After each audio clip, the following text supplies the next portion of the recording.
So mga tol, magandang balita po para sa ating mga Pinoy boxing fans sapagkat matapos pong talunin ni Alex Santissima si former world champion Japanese Yukinori Uguni sa bansang Japan nito lang nagdaang linggo sa pamamagitan ng technical knockout sa round 8. Ang inaasahan nga po ng karamihan mga tol na makakapasok si Santissima sa ranking, ganyan nga po ang nangyari at sa Ring Magazine pa ito nakapasok. Nasa top 10 ranking na po si Alex Santissima sa super bantamweight ng Ring Magazine. Pinatalsik at pinalitan po niya sa pwesto si Yukinori Uguni na nasa rank number 10. So isa lang po ang ibig sabihin niyan, nalalapit na si Santissima sa World Championship. Asahan po natin na makakapasok din si Santissima sa WBO, WBA at WBC dahil nakarank din po dyan si Yukinori Uguni. Number 6 po si Uguni sa WBO, number 11 naman sa WBA at number 12 naman sa WBC. Kapag nag-update po yung mga rankings na yan, tiyak na mawawala po dyan si Uguni at ipapasok po dyan si Santissima. Sa kabilang banda naman mga tol,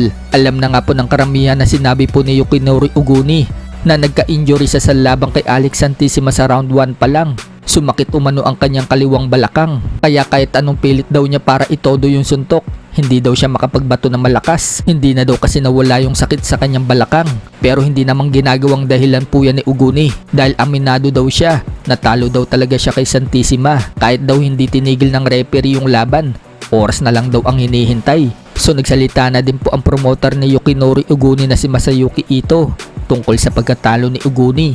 Pagbubunyag naman po ni Masayuki Ito mga tol, bago pa ang laban daw ni Uguni, injured na daw ang lower back nito noong July habang nagtitraining. Kaya daw hindi ito makapag-sparring ng gusto bago sumabak sa laban.